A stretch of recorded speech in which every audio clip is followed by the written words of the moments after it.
Shukrani sana. Kikubwa kwanza nimshukuru Mwenyezi Mungu kwamba tumefika salama katika jiji la Dar es Salaam, na kwa ujumla maandalizi yameenda vizuri. Tuko tayari kwa mchezo wa kesho dhidi ya Simba.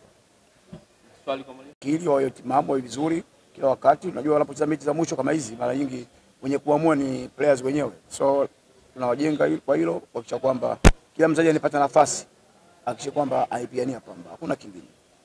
Labda mwalimu kwenye matumizi ya nafasi, timu yako imekuwa ikitengeneza nafasi katika eneo la ushambuliaji, lakini nafasi nyingi mmeshindwa kuzibadilisha na kuwa magoli. Kuelekea mchezo wa kesho dhidi ya Simba Sports Club, mmejiandaaje na mmejiandaje katika matumizi yao kwenye nafasi ya kubadilisha nafasi hizo kama mabao? Ni kazi yetu makocha. Sisi wote tunajua wanafanya kazi hiyo ambayo usichoke, kwa sababu unajua tunajaribu kufanya masahisho kote kote. Kila baada ya mchezo tunapokuisha tunafanya masahisho. Nadhani kuna mechi ambazo tumepata matokeo mazuri, kuna baadhi ya mechi tumeziharibu.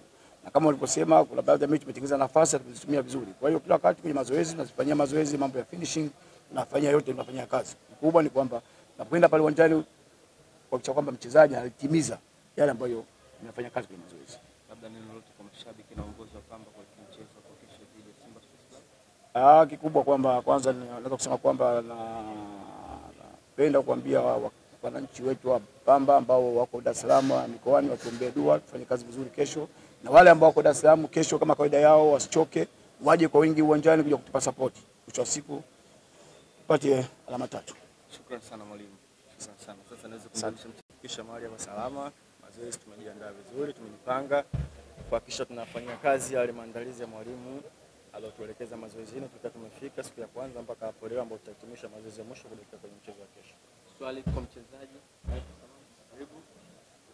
Mchezaji, ukitoa malengo ya mwalimu na staff kwa ujumla ni kuhakikisha timu tunaibakiza kwenye mazingira ambayo salama ili msimu ujao tuendelee kucheza Premier League. Na hamna jitihada zingine tofauti na kuchukua pointi 3 katika mechi zote zilizosalia na kuhakikisha tunapata alama ambazo zitaweza kubakisha kwenye Premier League msimu ujao. Swali kwa obviously mechi itakuwa rahisi, mechi itakuwa nzuri, mechi itakuwa ngumu kutokana na uwezo wa Simba na ubora wa Simba. Simba wana malengo yao na sisi kama Pamba tuna malengo yetu na kuhakikisha tunapata pointi 3. Sisi malengo yetu ya kesho ni kuhakikisha tunapata pointi 3. Labda una neno kwa mashabiki na uongozi wa Pamba kuelekea mchezo wa kesho? Mashabiki nawakaribisha waje walioko Dar es Salaam na walioko wale utaratibu kama kawaida kutoka mikoa mingine kuja mikoa karibu kuangalia mpira, nawakaribisha waje wataona burudani kesho. Asante sana.